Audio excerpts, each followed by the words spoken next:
All right. Hello, everyone. Welcome back to another episode of CRNA School Prep Academy. Today, we are going to go over tips for clinical success. So I have a lot of students who are reaching out to me all the time. They're very nervous to start clinical. And I think even myself, speaking for myself, I remember how nerve-wracking it was to kind of make that leap of faith into the realm of anesthesia with no prior experience. And so I'm here today to bring to you some things I've learned from not only my time as an SRNA, which a student, but my time as a preceptor, as an actual CRNA who works with current students. All right, so let's go ahead and get into this episode. So number one, and I've mentioned this before, but it's always worth mentioning again, is preparation. So preparation will really go a long way, and it doesn't mean you have to have everything 100% right, okay? And it's funny because I now look back at my old care plans for even basic procedures like lap choles or, AV fistula, and I didn't actually have, even my care plans were not even that good. I look back at that, I'm like, oh gosh, I wouldn't do that. So, but they were fine. They were fine for what I got out of Jaffe and other books that I used to study. I did like an overall, I've never been in that type of case. I can only guess what we're going to do. A lot of what you learn to do in clinical comes from experience. So again, don't put too much pressure on yourself to get it 100% right, but you should have a basic understanding of what you're getting yourself into, especially when you get into the bigger cases. Like if you walk into maybe a sitting cranie or an awake cranie, or an awake carotid, or, again, some kind of more unique cases that are kind of bigger, it's really important to do your due diligence and really research those type of cases, the kind of drugs they use, potential complications, and kind of like, different things that you could run into along the way. And especially as far as what kind of equipment do you need? Anything special that you need? Do you need a fluid warmer? Do you need two different bear huggers because they're going to lose a lot of blood? Are you going to have cell saver? Or do they typically use Precedex for these procedures? So again, knowing the kind of equipment you need for each procedure, whether you need central line access or two big bore IVs and A line, and what drugs they typically use for this. Again, you don't have to be 100% right. You just have to have a general idea and go in the morning and it kind of at least explain to your preceptor or your CRNA what your game plan is, and then let them tell you whether they want to tweak it a little bit or not. That's all. So do your best with preparation. Again, don't focus on perfection. Just get something on paper, something written down, so that way you kind of have a game plan on how to move forward. Now, I know a lot of students come up to me and say, well, gosh, I didn't know my assignment the night before, so I didn't have any time, or I wasn't able to prepare. And I understand that. And not every clinical site is going to give you your assignments the night before. I do think that's unfortunate. I think that good clinical sites really should be giving their students a heads up the night before, but I get it. It doesn't always happen. I've even had clinical sites who will give you the CRNA's cell phone number because they actually expect you to touch base with the CRNA the night before. I find that to be more, or I should say less common, but it can be the case, which I think if that's the case, definitely take advantage of that. But prior to calling your CRNA and just expecting the CRNA to tell you what to expect the next day, at least come up with a game plan in your mind based on your own research, and then tell them what you found and ask them if you're way off base. Say, hey, this is what I read. This is what I'm expecting. This is what I plan on getting ready for tomorrow. What are your thoughts? Don't expect them to tell you, because that's part of your homework, is to do the research yourself or the preparation. So, and of course, arriving early. That's one of the easiest things you guys can do. And I get it. Sometimes you hit traffic. Sometimes you get a flat tire. Things happen. Obviously, if something that happens out of the ordinary, it is what it is. You do the best you can.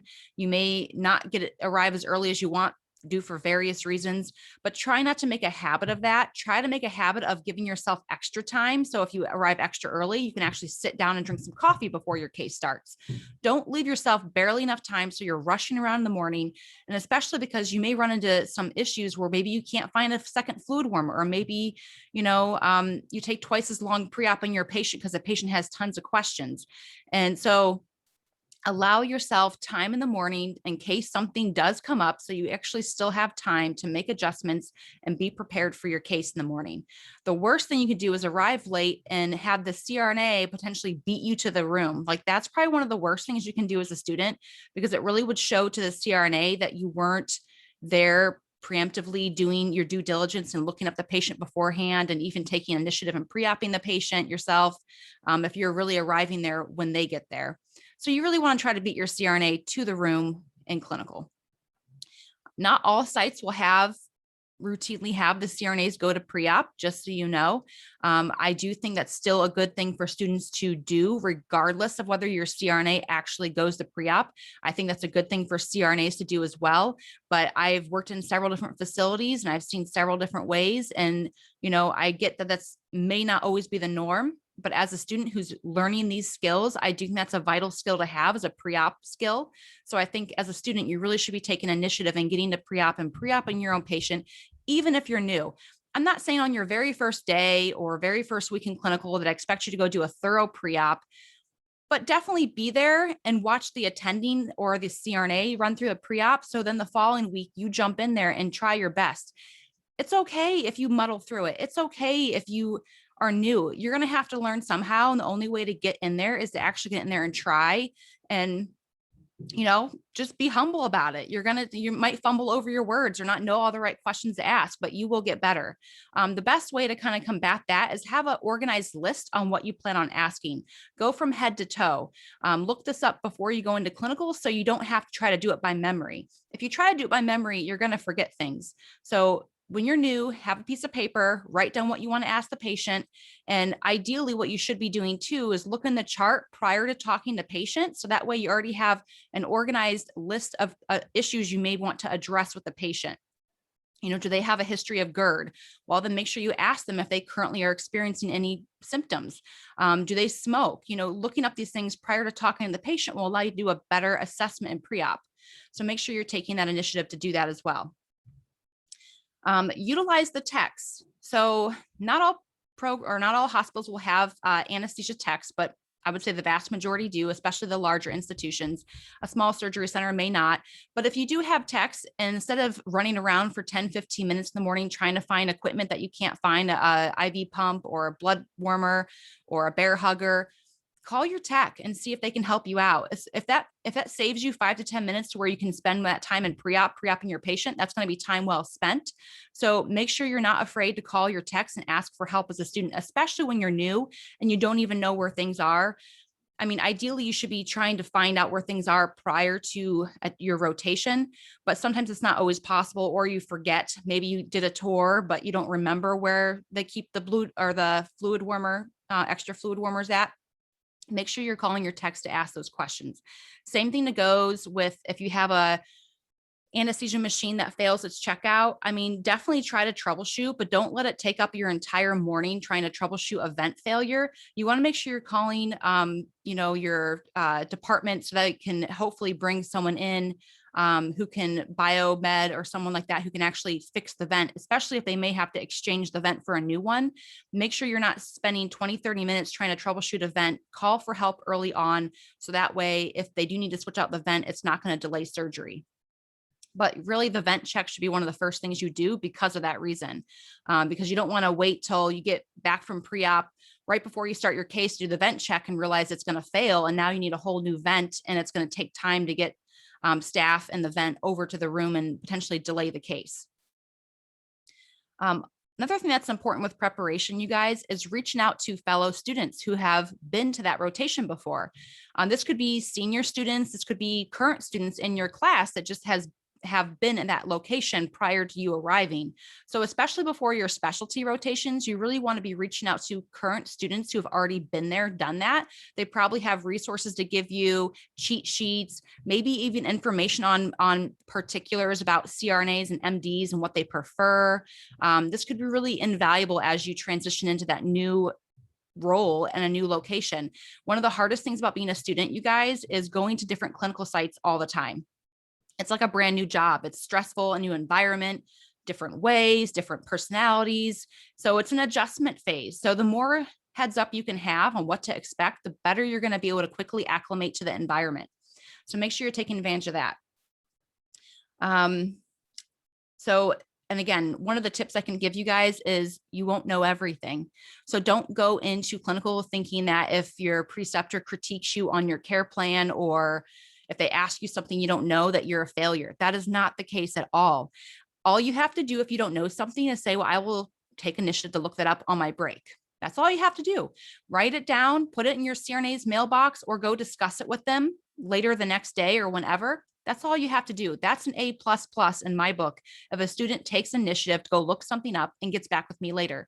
Most of the time these days, I'm exchanging my cell phone with my students because if I leave them in the room while I go take a break, go to the bathroom, or, if they're senior students, I try to give them some space so they get comfortable being by themselves. So typically I'm exchanging my cell phone number with them. So I've had students text me the night of or the next day, like, hey, that topic or the topic we discussed in clinical the other day, well, I just came across this in my reading. I thought I wanted to share with you. That's awesome. I think that's great. That really shows that, hey, they not only did they remember the conversation we had, but they took initiative to get back with me on it. And I really enjoy that type of thing. And it's not meant to be hold you over the fire and you better do this. It's more just, let's just have fun and learn together kind of situation. So I think we both grow from it. And I think as a student, you will benefit from it in the long run if you take that kind of initiative. And so that brings me to number 2, that is initiative. So taking initiative is so important, you guys. You don't want to be that student who takes all their downtime to sit and hide in a closet. That's not why you're there. You're paying the big bucks to be there. You might as well try to get as much experience as you can. So that way you're going to become a better SRNA and hopefully a better clinician once you graduate. And so you're there to learn and practice your clinical skills. So that way, when you graduate, you can be on your own and feel comfortable. So don't just take advantage of that time. You don't want to waste it. Don't be afraid. I think a lot of students potentially are afraid to go into maybe a case they're not familiar with, or go around and offer breaks, or do something maybe they're not 100% comfortable with right now. But if you don't challenge yourself to do those uncomfortable things, you'll never actually get better. So the only way to improve your skills and improve your comfort level is to actually do things. So seek out extras, meaning if you have your case cancel, well, now go around and see if anyone needs help with their airway. Go around to different rooms and saying, hey, my case canceled. Do you care if I come in your room and do your airway or your IV or whatever, an A line, if it's getting ready to be a case with an A line. Or even just offer bathroom breaks. I mean, I love when students come in and offer bathroom breaks, because sometimes, again, based on where you work in the facility, you don't always have a lot of people or a lot of CRNAs free to get breaks. So you could be really struggling towards the end of a case, thinking, okay, this case is going to be done. I can wait. I don't have to call out. And if a student shows up and says, hey, do you need a break? That's amazing. So little things like that will go a long way. The CRNAs will remember you. They will like you. They will be like, that's who I want to work with because they check on me. So those kind of initiatives go a long way. And that kind of goes back to taking initiative to pre-op your patient. And again, if you're brand new, I'm not saying like on your very first day, maybe watch the CRNA do a pre-op and then try to do one. But you really should be coming prepared to try to do a pre-op, or at least know what you want to ask and have a general idea of the types of questions. And I get it. You're going to be shy. You're going to be nervous. And it's okay if you mess up. It's not the end of the world. That's why you're just supposed to just do it. You're supposed to get your hands dirty and do these things. But I really think the best type of student who I know knocks it out of the park is one who gets there early, sets up their room, goes to pre-op, pre-ops the patient, talks to the attending about the game plan, and maybe either changes it or adjusts things, and then touches base with the CRNA and say, not only did I set up the room, I went and talked to the patient and I talked to the attending. This is the game plan. This is what we're doing. That's awesome. Like if I can get that kind of report from my student who thoroughly knows the game plan for the case that day, they've done an excellent job. And it's okay if it doesn't always happen. I'm not saying it has to happen every time, but that's kind of what you should strive for. And again, it's some days it's not going to happen just based on timing, or maybe things change or whatever the case is. I'm not saying it has to be every single time, but I do think that should be what you strive to do. Okay, next is keep it tidy. Okay. And again, I'm not speaking for you on your very first clinical day, first month, first 2 months in clinical, because it's going to take some adjustments and you're going to be sloppy. Like it's just going to be sloppy because you're still trying to wrap your brain around all the actual skills you're doing and you're not thinking about the small things. And I would say this is a small thing as far as keeping it tidy, but it definitely will play into whether it'll definitely play into whether you're able to long-term kind of look like you have finesse in what you're doing.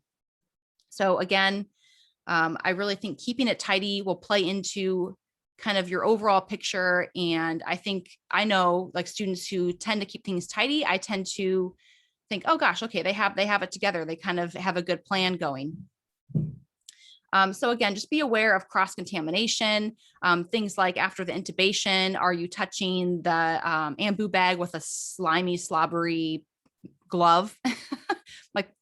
And don't get me wrong, if you do, if it's like, okay, I just forgot and I accidentally touched this bag and I'm ambuing now and I have saliva all over the bag, wipe it off. Like that's all, wipe it off. And one thing I routinely do after I get situated anyways, is I wipe down my workspace. I wipe down, the ambu bag or my workspace, especially if it was a messy start and things got a little hairy and I know I probably cross-contaminated things. Just take a few moments to wipe things down. So again, I really think, a new student to a more seasoned student, one of the bigger differences is the fact that they kind of tend to keep their workspace tidy. And this also comes down to being organized with your back stand and your actual drug drawer. You want to make sure that you're labeling things and that you're keeping your lines organized. Now I get it, spaghetti happens. I think we're like the best at creating spaghetti, especially during transportation times. I get it. It's not always going to be perfect, and I'm guilty of it too. But just try your best. Keep in mind with patient positioning, how things are going to be turning. Meaning if you're turning the bed 180, try to position your lines and your wires, your monitors. So either A, you'll just take them off and turn the bed, or when they turn the bed, they're not going to get crisscrossed. So kind of already have them in a position that's going to go with the bed. Same with your IV lines. I honestly think it's probably safer just to disconnect some IV lines just so you don't rip out IVs during bed repositioning. But if you're just going like 90 degrees away, again, just try to think about these things before you position the patient so it makes your life a little bit easier and smoother as you do those things. And also same with like putting on monitors, if you're putting on EKG patches, but they're working in that area, they're going to look at you like you're crazy. And then you're going to have goo on the chest and they're going to be kind of annoyed. They're going to have to scrub off the EKG goo that's left by the sticky pad when they're prepping. So when you're putting on EKG monitors from the very beginning, think about what you're doing and getting ready to do and trying to place them out of the way of the surgical field. Little things like that. Again, it's not a big deal if you have to replace them, but at the same time, they go a long way. It just makes you look a little more polished again, I guess, essentially. Same thing with like, if you're getting ready to wake up the patient, get the trash can nearby. I really can't stand seeing someone carry a slimy, goobery endotracheal tube across the room and gooping it on my chair, my keyboard, things like that. Like that really, really bothers me. So please bring the trash can over to where you're getting ready to extubate the patient. So that way you can easily drop it into the trash and not contaminate a bunch of things inside the room. So little things like that will go a long way. And again, sometimes things happen. Sometimes the patient wakes up quicker than you expect, and maybe the trash can hasn't been pulled over yet. I get it. I'm not saying this has to happen 100% of the time, but just try your best to think about it. It'll, again, make you look more polished. I'm just trying to help you. And don't leave drugs. A lot of hospitals do have rules about this where the techs are not allowed to touch your drugs. And so they will just leave. They won't even clean up your back stand. They won't even clean up your anesthesia machine. If you leave drugs in the anesthesia machine, they won't even touch it. So just take them with you or throw them away. Get rid of them before you leave the room. Take that second to do a quick swipe of the room. Make sure you've silenced your alarms and put your vent on standby. Hit the out of the room button on your chart. Grab your drugs, clean up your back stand. Take that extra minute to do that because it'll just make things smoother. And I think, again, just trying to help you guys be a little more polished and smooth with your role. Always make sure you have suction nearby. Oh gosh, and always check it. I can't tell you how many times, and again, I'm speaking from being guilty of it myself. If you get too reliant on the techs, and even if you have a good tech, they make mistakes too. And what if they forget to turn on your suction, or I've seen it so many times where they maybe replace your tubing and the canister, but they don't replace your actual Yankar. So you don't even have, you have tubing, but you don't actually have a suction catheter. So always double check, sweep the room when you come back in. And again, some places don't always have techs. You should really always be doing your due diligence and doing your own machine checks in between cases, checking for leaks, things like that. Doing that, because you could have a crack. You could have just placed brand new tubing on your ventilator, but you could have a crack in the plastic, even if it's brand new. And then you go to actually start the case, and now you have a leak and you don't know where it's coming from. If you would have taken that few seconds to do a quick little leak test, you would have already known that. Same thing with the suction. You don't want to get in a situation where you really need suction quick, and not only is it not turned on, but you don't even have a suction catheter nearby. So always make sure you have suction nearby. What I even do is I take it wherever it's at by the vent. I actually take it and stick it either underneath where the patient's head is. I take a little 10 cc syringe and I pop the plunger out of it, and I kind of kink off the suction that way so I can have it near me. And so it's not hissing at me or hissing under the patient's pillow while they're going to sleep. So that's kind of a little tip that I do sometimes, especially if you're going to sleep 180 or 90 degrees away from your vent. Sometimes that is the case, depending on what you're doing. Okay, so one more tip. If you're starting IVs, make sure you're starting low and working your way up. Don't start high in the arm and work your way down, because now you're going to have holes you're going to be leaking out of. I've seen students try immediately for the AC, miss it, or other places in the forearm and miss it. And then they go to the hand, and now you have a hole in your garden hose that's upstream. So now you're leaking all your fluid out, and it's just, that's not ideal, obviously. So make sure you're thinking about that. Start low in the hand, work your way up. The AC is always last resort, because especially based on positioning, keep that in mind too. You don't want to be starting an IV in someone's AC if you're going to be positioning them such that the arm's going to be bent the whole case, because now your IV won't even run. So make sure you're thinking about placement when you're actually starting IVs. If you have to tape the IV, make sure you're taping that loop in the IV, or I say like tape the rainbow. If you're creating kind of like a circle, half circle shape with your IV, when it gets warm under the sheets and under the bear hugger, it'll kink off on you in the middle of the case. And at that time, you may not have good access to adjust it. So make sure you're putting extra tape and support around that loop so it actually stays in the position you want and not kink off. All right, so number 4, patient care is always first, okay? You want to chart second. This is a really hard concept, I think, for a new student, because they feel like they're going to get behind and they feel like they're rushed. And I think that they're just, I don't know, to be quite honest. I just see it all the time where I see students, get through their intubation and immediately want to go chart things. And that's just not the time to chart. Now, don't get me wrong. You may have a quick turnaround case where that you have to try to do as much as you can, as quickly as you can. But, as a new student, especially if it's like your first day, first week, let your preceptor, let your CRNA do the charting, and you focus on patient care. You want to get good at that first before you worry about charting. That's always second priority, always. So make sure you're taking the time to position the patient after you're done with the airway. Make sure you're positioning your lines. Make sure your IVs run. They're not getting kinked off after positioning. Make sure you're patting the patient well. Make sure their neck is not kinked some way, in a funny way. Make sure their ears are not folded over. Make sure you're doing all the right things for positioning first before you worry about charting. And, there's other things too. You want to make sure that they're hemodynamically stable. Sometimes after your intubation, you have low blood pressure. Well, you want to be tentative to the patient then. You don't want to just turn your back to the patient and start charting. And, also make sure you're adjusting your ventilator settings first thing. Don't just throw them on whatever vent settings were previously there and not watch that. Next thing you know, you could be turning around, their end tidal could be 20 because you're over ventilating the patient. So make sure you're doing all those little adjustments first before you start focusing on your charting. And then once you kind of get settled, that's the time where you're going to go like into kind of a maintenance phase where you can actually chart. Okay. And again, don't be afraid to ask for help initially from your CRNA to do that charting while you focus on patient care.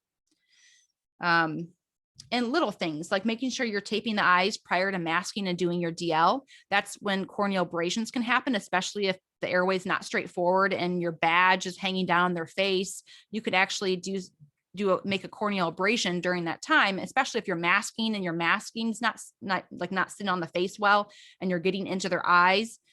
So taping prior to masking, I think, is really important. So just do the best you can. Again, I'm not saying this has to happen every single time. You're going to forget. It's inevitable. Sometimes I see students put tape on their actual hand versus on the monitor. So that way they don't forget. So when they go to actually start masking, they already have the tape on their glove on their hand. And it's just like an easy reminder. Oh yeah, I got to tape the eyes. And they tape the eyes real quick and then mask. So that could be something that could help you. Okay. So the next tip, it kind of plays into number 4. Number 5 is kind of the key moments to want to give your patient your full on attention. And that's obviously during induction and then positioning. So pretty much the period immediately following induction is patient positioning and kind of getting ready while the team kind of gets them prepped. You want to make sure you're putting your full attention to the patient at that time. And then, based on how long it takes to prep, this can vary based on the case and based on your surgery staff. Sometimes it's quick, sometimes it's a little bit longer. So sometimes you have plenty of time to start charting before the surgeon even gets in the room. Sometimes the surgeon's standing there gloved and ready to go while you're intubating and is ready to cut the patient as soon as you get him tubed. So again, this can vary based on the case, but again, you want to make sure you're giving your full on attention during that time, especially if it's about 5 minutes before incision. This is your time to kind of evaluate, is a patient ready for surgery? Do they look like they're deep enough for incision? What type of incision are they getting ready to make? How stimulating is it going to be? What's their gas at? What's their ventilation like? Again, how much narcotic do they have on board? Make sure you're assessing these things at least 5 minutes prior to needing it, because it can take a few minutes for the Dilaudid to kick in, or if you're giving fentanyl, or if you need to deepen them with gas. Make sure you're doing this assessment at least 5 minutes prior to the expected incision. And so that way you're ready. And then you, again, go into this kind of the maintenance phase where you're kind of scanning the room every 5 minutes. This is when you're always just kind of scanning the room. You're looking at your monitors, you're looking at your patient, you're assessing what the surgeons are doing and the conversations that are going on. You're always listening and observing. You're watching to see, are they making enough urine? You're not dumping it every 5 minutes, but you're always kind of keeping an eye on it. Because there are some times too where you could go a half hour and have no urine at all, and maybe the Foley is kinked, so maybe it's worth investigating sooner than later. And then next is obviously during the closure, you're gonna eventually pick up on keywords. It's gonna signal like, okay, we're getting ready to close. Like if they're asking for certain types of sutures and things like that. But you want to make sure you're paying attention to that. And so that way you can start then preparing for wake up and have a game plan as far as how you're going to wake them up. Do they need more pain medicine? Are they already back breathing, or how much paralytic do they have on board?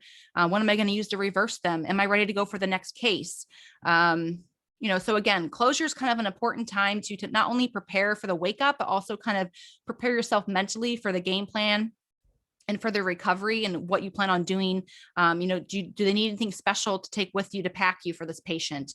Do you need to let the PACU nurse know that you had to give them albuterol because they bronchospasm? So kind of coming up with a report to give the PACU nurse and things like that. It's also kind of something you should be thinking about during the wake up. Okay. And then obviously emergence, full on attention. You want to make sure the patient has a stable airway, especially before you turn your back and do any final charting or clean up your room. Essentially, you want to really make sure the patient is doing well. I always would potentially even test my patient on room air. If you're not going to take oxygen with you, make sure you're at least testing them and giving them a moment to see if they will do okay on room air. You don't want to just assume they're going to be fine and take them off the pulse ox and then tidy up your room and have them go blue. You really want to make sure that not only are they exchanging, but are they exchanging well? They could be exchanging, but are they exchanging good enough? So make sure you're assessing all these things. Do they need an oral airway? Do they need their head to be turned a different way? Do they need to sit up in bed? Keep in mind, if they have a big old belly, they may have a hard time laying flat and breathing well. So you may have to sit them up anyways, just so they can take bigger, deeper breaths. Especially too, you got to consider, do they have residual paralytic on board? And not that that's always a terrible thing. And to be honest with you, I bet a lot of patients do, because you can have 4 twitches and still have 70% blockade, believe it or not, of muscle. That's why you always want to give some reversal to your patients. and most of the time they're strong enough to kind of compensate for that, but you could have a patient who is already a respiratory cripple and may not tolerate that at all. So you have to make sure you're really assessing for those things. Make sure when you're doing a train of 4, you're checking for fade. See if they have fade. They could have 4 strong twitches, but they could also still have fade. And when they have fade, it means they need more reversal. So, and you want to make sure you're checking that prior to waking them up, because trust me, do it to yourself. It hurts. Don't do a sustained tetany on a patient who's awake. Like, they will probably remember that and want to punch you in the face. So make sure you're assessing these things prior to waking the patient up. All right, guys. And last tip I have for you is the KISS method, which is keep it simple, stupid. I had a preceptor tell it to me one time, and I will never forget it. I think it's not only funny, but it's extremely true. Sometimes the more you do and the more changes you make, the more you muddy the waters and you don't even know what to do next. So when you do have to make a change, when you do have to do something, try to do one thing at a time if possible. I get it, that's not always possible, but try your best to do only 1 or 2 things at a time based on the situation. So that way you know whether it actually worked or not, and whether you have to then kind of adjust your plan from there. But yeah, the more you change at once, the harder it's going to be to decipher, well, what worked, you know? And then titrate slowly. You can always give more. Once you give what you give it. So make sure you're titrating slowly. You don't want to burn yourself and slam someone with neo, or slam someone with, nitro or ephedrine, and now you have to deal with the repercussions of that. So make sure you're titrating slow, give the medicine time to circulate. Remember, drugs need time to circulate. If the patient has a slow circulation time, it's going to take longer to see the effects of the drug. And naturally, some drugs are just slow for their peak effect. So kind of having an idea of when to see the peak effect is key when you're giving drugs. Like hydralazine can take up to 20 minutes for its peak effect. So if you give it and 5 minutes later, you're like, oh, the pressure's still 180, I have to give more, or I have to give labetalol on top of this. Well, now 30 minutes from now, you may actually have no pressure or very little pressure, because now you've overdone it. So make sure you're patient, make sure you are aware of the drug profile, so you know the peak effect or mechanism of action of the drug. Also be aware of things like, is this patient in renal failure? Are they going to have issues with elimination?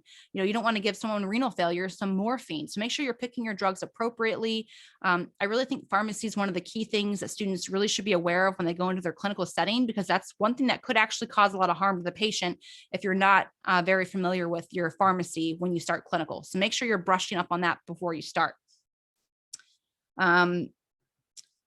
And I also want to point out too, that all drugs, no matter how common they are, Decadron, Zofran, for example, they all have side effects. All drugs have side effects. No drug is benign. They all have potential side effects, and including drugs that we give to 90% of the patients, which is Zofran, Decadron. Zofran can actually prolong your QT, and Decadron can, cause insulin resistance. So again, being mindful of this and even the dosing of your drugs is very important. So does a 90-year-old male really need Zofran and Decadron, especially if he's diabetic? No, he's very low risk for nausea. Now, Decadron can play into pain control. So I'm not saying, outweigh the risk versus the benefit. If he's not diabetic, sure, give it. But if he's diabetic and he's already somewhat a brittle diabetic, is it really going to be worth it? So just make sure you're thinking about these things before you give it. And some takeaways for today is essentially to be accountable, to be adaptable, and to have a good attitude. If you have those things, you are going to be just fine. Okay. And again, you can have off days. I'm not trying to scare you guys into thinking you have to be perfect. There's no such thing. Even all CRNAs have off days, SRNAs have off days, attendings have off days. I'm not saying every day has to be perfect, because it's impossible. But for the most part, being accountable, not only with your time, but your actions, being adaptable, meaning if they change your assignment on you, that stinks. No one likes that. But you just have to push on. You can't get upset about it and say, no, I'm not going to another room. That was not my assignment. Be flexible. Sometimes things change last minute and you just have to adjust and do the best you can. No preceptor is going to fault you if you weren't prepared for a case that you were thrown into last minute. They understand. Okay. So just make sure that your attitude is one of acceptance and not aggression or I guess, being defensive about things. You just have to, again, go in with the right attitude to really go a long way. Making sure you're smiling and introducing yourself. If you're new, if you've never met a surgeon, take that few seconds when the surgeon enters the room and introduce yourself. That will just set the atmosphere and the environment to be one of good communication and trust. So make sure you're taking that initiative to do those things when you're new to a site. Even if you can't remember if you've said hi to them before, just do it again. I mean, who cares, but make sure you're not, when walking down the hallway with your eyes on the floor and avoiding eye contact. Make sure you're smiling, being friendly, and, not saying go sit in the break room and gossip. That's not what I'm saying, but be friendly. And again, keep in mind that when you're at a job site an interview site, it is essentially kind of a job interview. And you just want to be likable. You just want to be friendly. But to that extent, again, watch what you say. Gossip is not the place. You don't want to take part in the gossip. You may hear some CRNAs doing it right in front of you. That's unfortunate, but please, as a student, try your best to just, especially if they ask you your opinion, just say, I plead the fifth. I can't, it's not my place to say, and just smile and just say, I don't have an opinion on that. They're not going to fault you for that. And really, they shouldn't be trying to drag you into it anyways. That's bad on them, but don't be tempted to take part in it, because again, it just never ends up being a good thing. It's not good for them and it's not good for you. So just as a student, try your best to avoid it. I know as a student, I actually prefer to eat my lunch in a separate break room because of that type of thing. I didn't want to be sucked into some of the drama.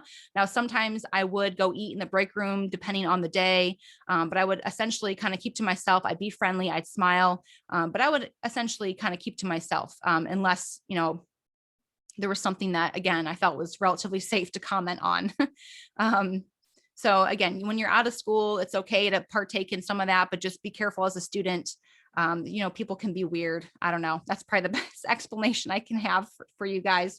But that kind of sums it up. So I hope you guys enjoyed, and we'll see you next week.